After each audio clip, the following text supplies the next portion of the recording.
Hey, this is Pastor Jamie Tickle at First Baptist Church in Cherokee, Kansas. Glad you're along for this short little broadcast on YouTube. We're just excited to be able to give you an opportunity to listen to a little bit of what we do here at Cherokee. We just hope that you enjoy this, that it's a blessing to you.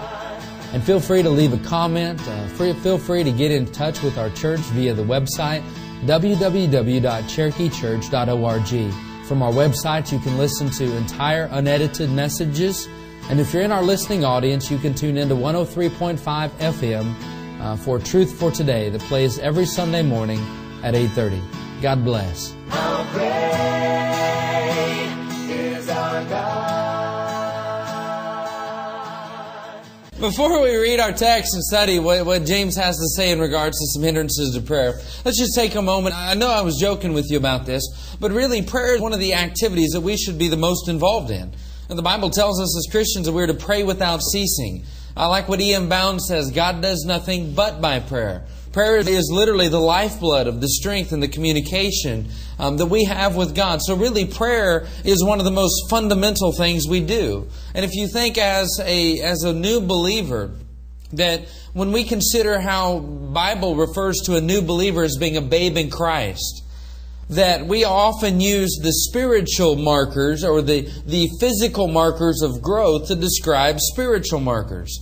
That we describe growth as a Christian similar to the way we describe the physical growth of a person. Now that's not me making that connection, that's the Bible. And if that's the case, then we should know that communication from child to parent is one of the earliest developments.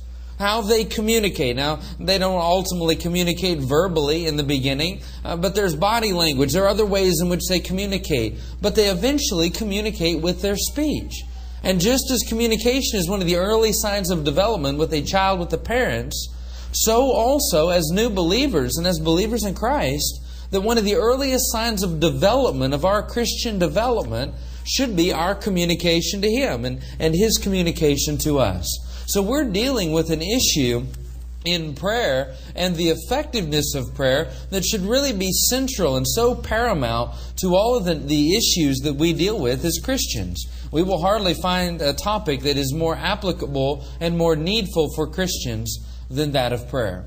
So we're looking tonight at the hindrance, one of the first hindrances. Now again, these aren't in any order of importance. You're the one that can place the importance on them. But we're just going to be going through the next several weeks of several hindrances that the Bible tells us about. Several pitfalls that we can easily stumble into in regards to prayer. And we find one tonight in James chapter 4. This hindrance to prayer is personal pleasure. If you're taking notes, that's what it is. Personal pleasure. James says in verse 1, it's just looking at 3 verses tonight. He says, where do wars and fights come from among you? Do they not come from your desires for pleasure that war in your members? You lust and do not have. You murder and covet and cannot obtain. You fight and war, yet you do not have because you do not ask. You ask and do not receive, because you ask amiss or wrongly, that you may spend it on your pleasures. Stop in verse 3. He gets a little more stern in verses 4, 5, and 6. When you read the book of James, you don't have to sit back and really wonder what he's trying to get at.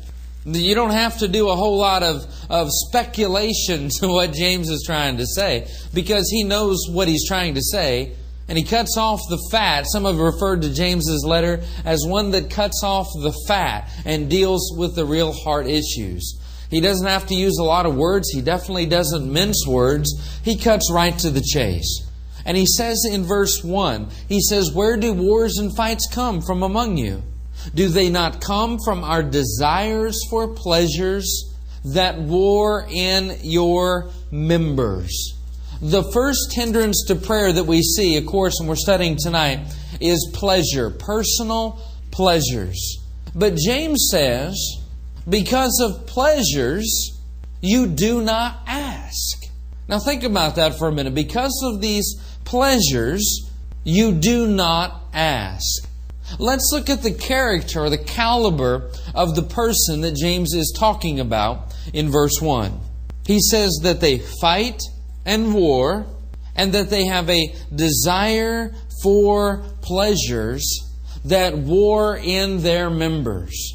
Now, we believe that James is speaking to dispersed Christians, persecuted Christians who were previously Jews. And they were dispersed, as we talked about last week, because of their Christian faith. And because of that persecution, they went out to several different areas, many different locations, to escape that persecution. So we believe, because he's saying, I'm writing to the 12 tribes scattered abroad, we have every reason to believe that he's referring to Christians, that he's speaking to Christians.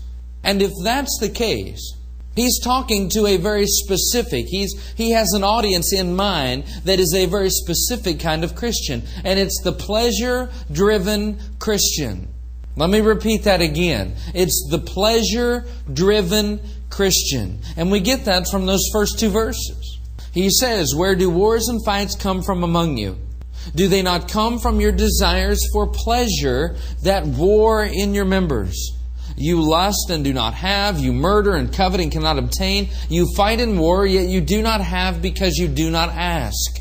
He is saying that these Christians have such a desire for pleasures, a desire to be pleased in their life. And these carnal, worldly desires and ambitions are so strong that they will kill, murder, and covet in order to get them.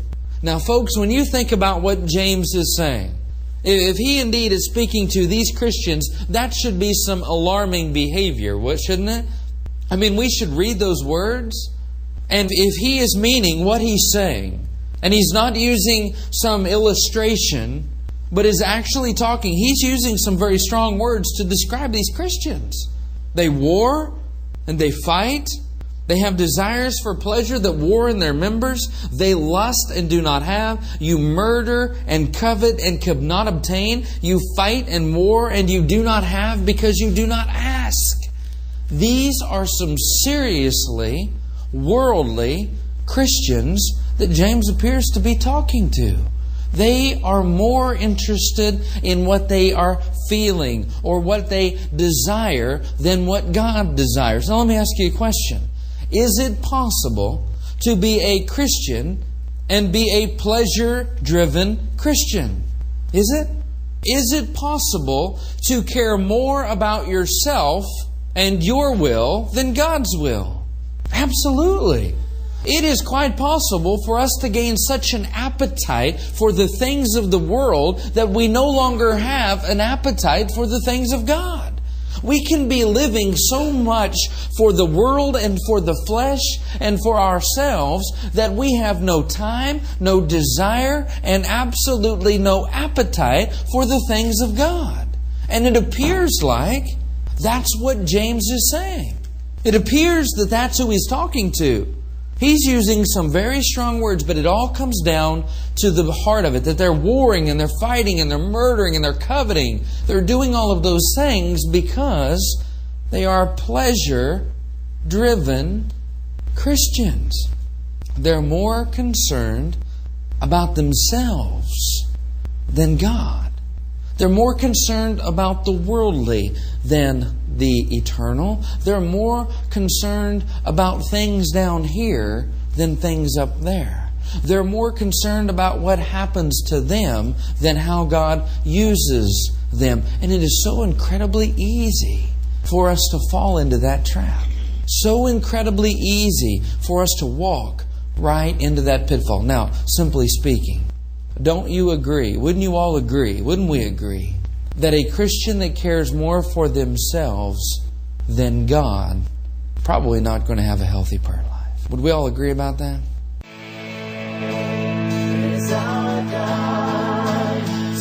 Thank you for taking the time to listen to our short little broadcast here on YouTube.